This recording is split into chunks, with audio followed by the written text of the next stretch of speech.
Hello, everybody, and welcome to the Tortoise channel. Happy to have you join us. If you are new here, welcome. And if you are not, thank you so much for your ongoing contribution. It's really helping us grow.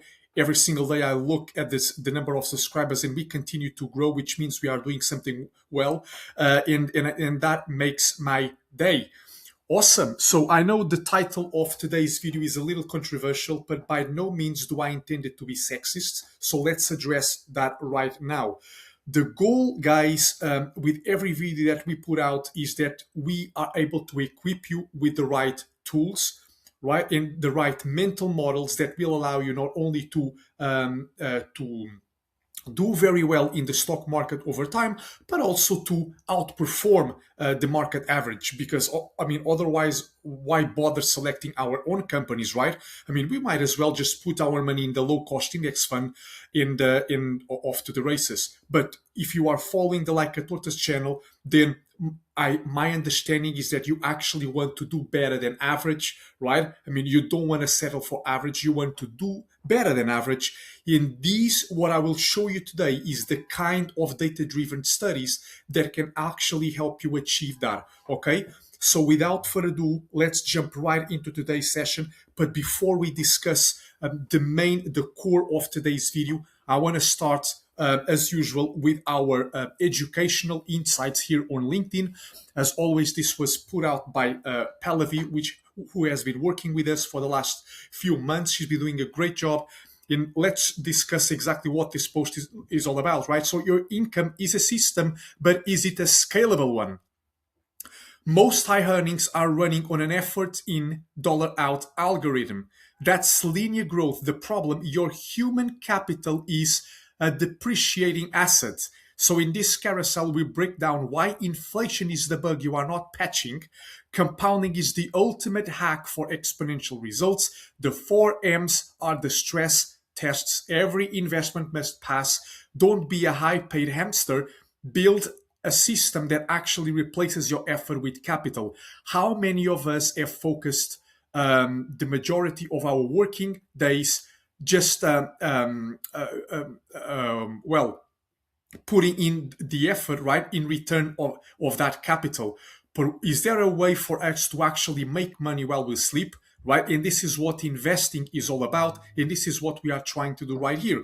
We are trying to find ways to sustainably grow our capital over time without us having to work all the time, right? So so we want a passive approach to investing, but at the same time, it's a little active as well, right? Because we, at the end of the day, are selecting our own companies. But the key here is, as you guys know, most of the time we do nothing. We just sit on our asses and let our money work for us most of the time. So, ready to patch the holes in your financial bucket?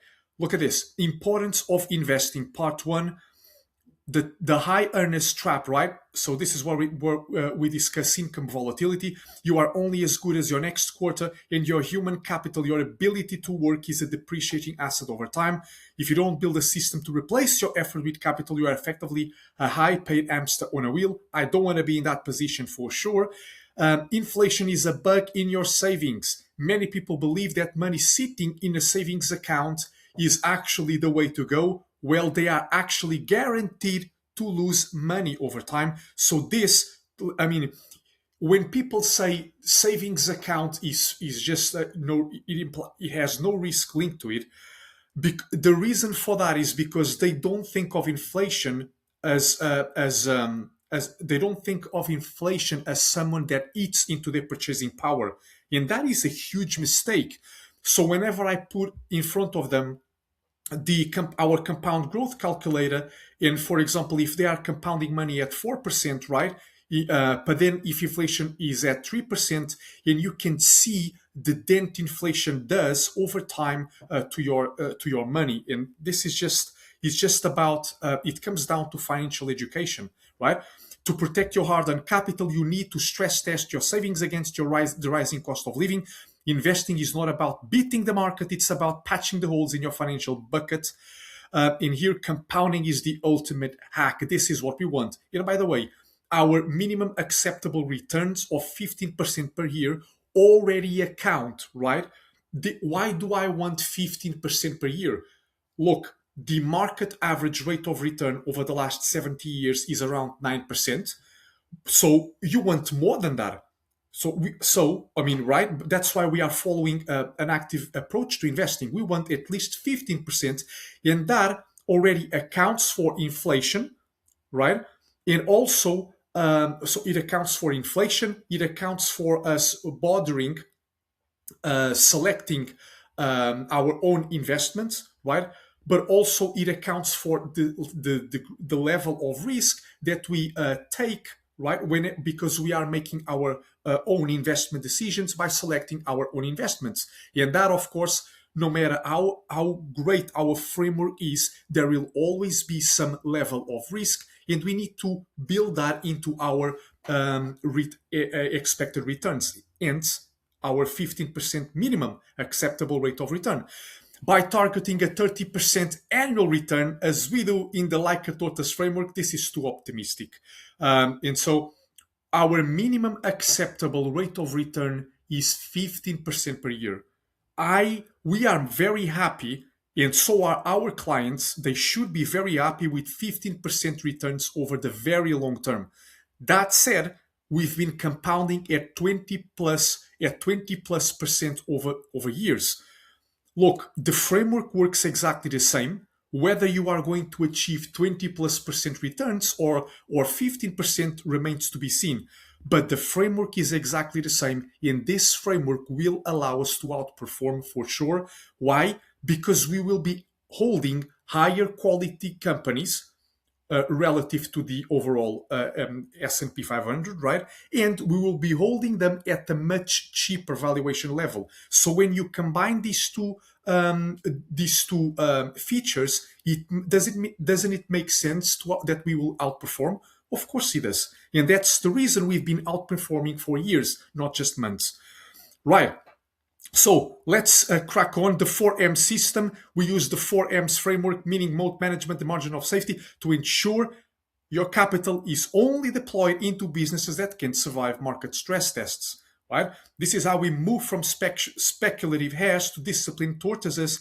And last but not least, like this content, if you find it insightful. Right. So with that said, let's jump right into the main topic of today's video, and that is, as you can see in the title, of course, why women are actually better investors than men. And I know many of our community members, partners, and clients watch these videos, and so big shout out to Holly in our WhatsApp community, because she actually shared this article with me. Guys, I want to be clear. Everything that we share here in this channel is data driven, right? So, and in fact, it can only be that way because if you have been following me for a while, you know that I run a concentrated portfolio. It's a high conviction, right? Highly concentrated portfolio of just a few names. Of course, it needs to be data driven, right? I'm not just shooting in the dark, expecting any of these companies to do very well. No, otherwise I would diversify. So I always do a lot of due diligence before investing in a company, and you guys have had the opportunity to witness that ever since we started posting more frequently around 2 to 3 months ago. Okay, right. With that said, so women are better investors than men. And, I was saying about Holly. So Holly is right here in our WhatsApp group, and she shared this article with me. And then I decided to actually create a video on it. And before I did that, I actually created a post on WhatsApp about this, saying, Holly sent me this very interesting short article the other day on why women tend to be better investors than men. While the subject may sound controversial and sexist, this article is purely data-driven and unbiased, as you will notice by the number of reliable and reputable sources displayed along the text. This is why it deserves me taking the time to write about it. What's remarkable is how cleanly this fits into our philosophy at Like a Tortoise. And then I go on to say that we actually put together a 2-page document covering all the essentials and the main takeaways.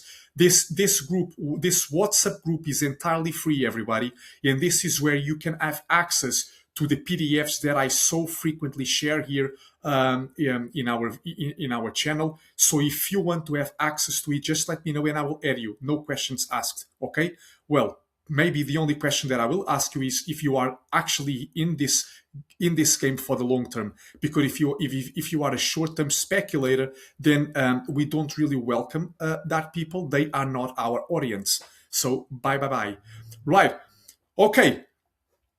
So this is the article, right, which I also shared in the group. You can read that. You can find this is the URL, as you can see right here, so you can easily find it.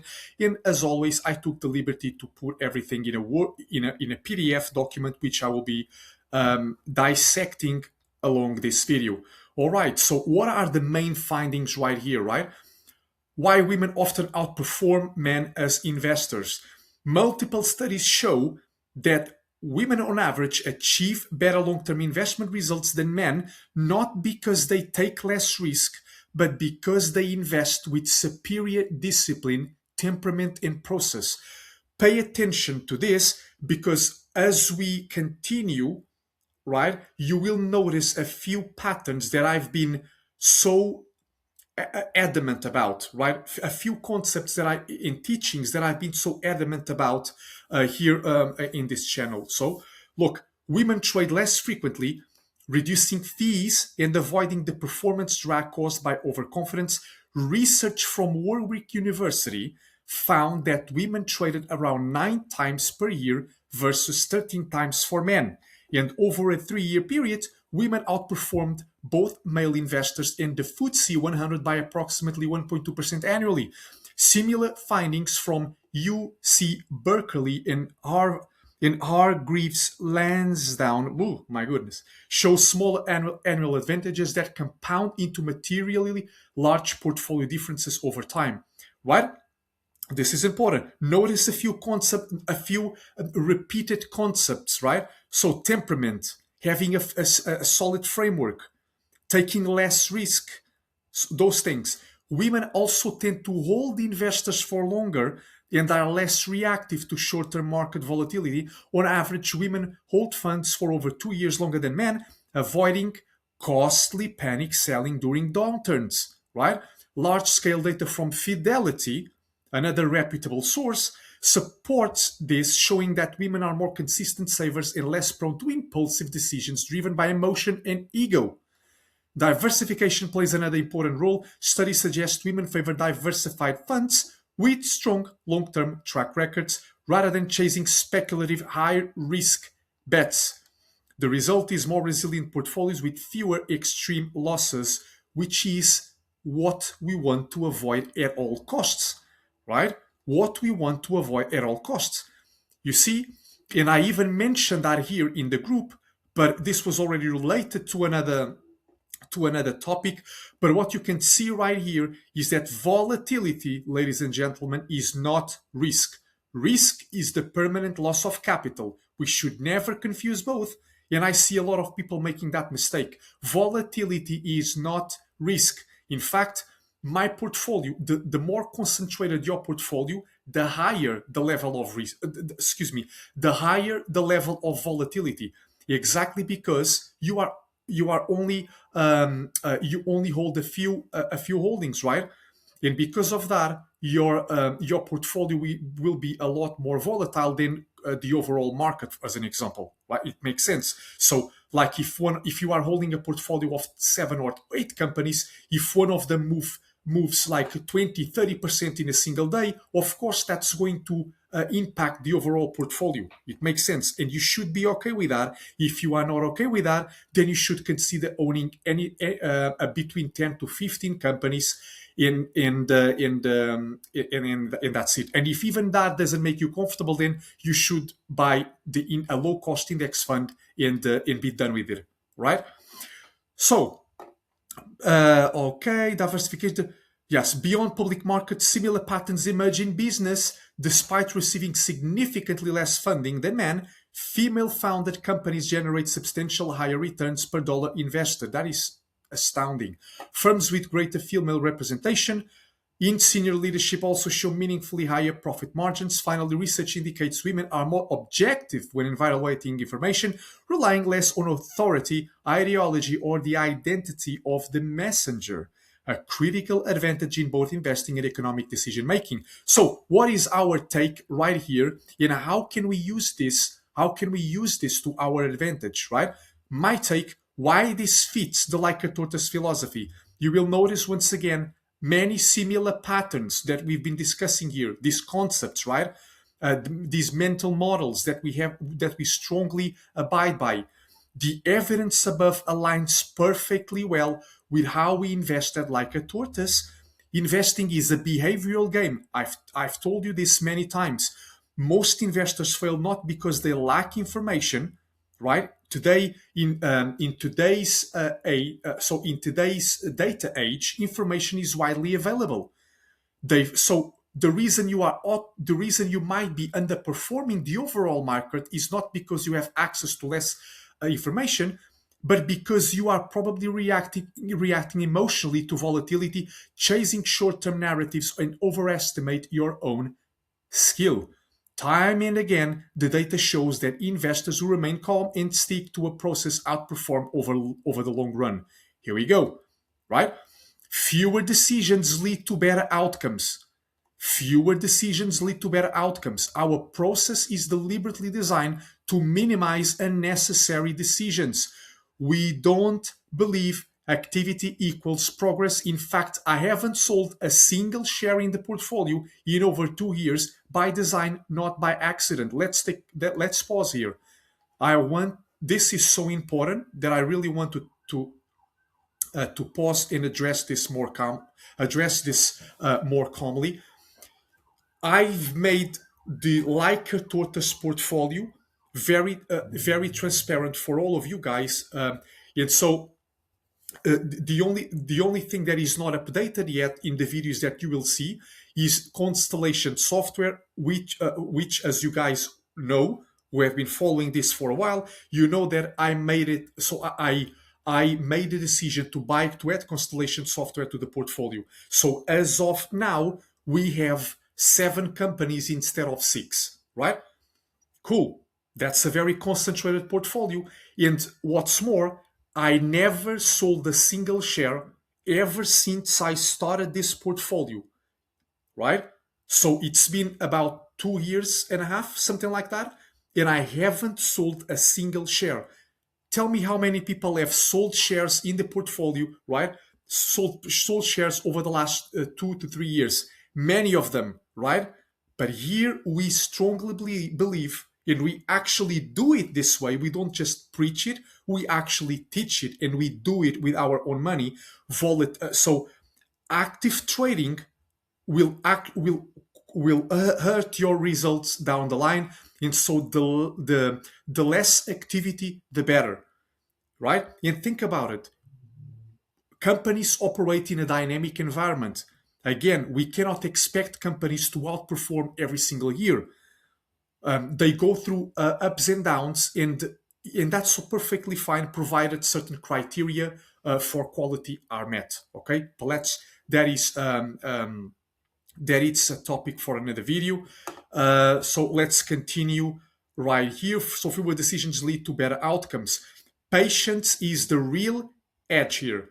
The big money is made in the waiting, not in the buying or selling, as Charlie Munger famously said. Longer holding periods allow compounding to work and give business fundamentals time to express themselves. Emotional control beats market timing. And we discussed that right here, right? Apparently, this was probably this is probably what really jumped out at me. Because I was actually expecting women to be more like emotional at the time of making investment decisions, but apparently the studies prove otherwise. And so emotional control beats market timing. Markets are emotional voting machines in the short term and weighing machines in the long term. Our job is not to predict the next move. I don't know if we're going to see a recession in the next week, next month, or next year. But I want to remain rational when others are behaving irrationally. All right. And that will be our edge all the time. Humility over ego. Is that important? Overconfidence is one of the most consistent predictors of underperformance. Investors who believe they can outsmart the market tend to trade more and actually earn less. I never try to outsmart the market because I think if I do that, the market will actually punish me, over time. But what I do know is that over the long term, the probability of losing money decreases, right? It decreases the longer you stay invested, not the other way around. As always, everything that I do here and share is research based. And as you can see right here, let me show you this cool data that I was sharing with a client the other day. Take a look at this. The probability of losing money in the MSCI world over different time horizons. You can see the probability of losing money within 1 month is 38%. But what you can see, that probability decreases the longer you stay invested. All right? And this is consistent with studies from several other sources. You can look that up. And this data goes back to 1970, guys. So, yeah, it's incredible.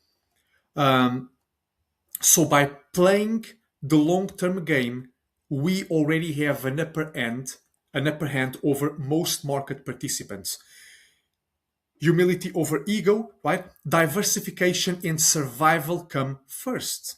Compounding only works if you survive long enough to benefit from it. While we run a focused portfolio, like a Tortoise, portfolios are built with diversification across businesses and sectors, a strong emphasis on downside resilience, and a clear priority on staying power.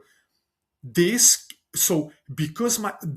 like a Tortoise portfolio only has 7 holdings, you may be inclined to say that we have no diversification. I would how can I say? I would have to push back on that thesis, because if you look at our holdings, they are spread across different sectors, right? And some of them actually derive most of their revenues from different geographies as well, right? Not just the United States, but also Europe, Asia, and so on and forth. And that is all diversification as well, right? If you buy a company like Berkshire Hathaway, do you think that is diversification?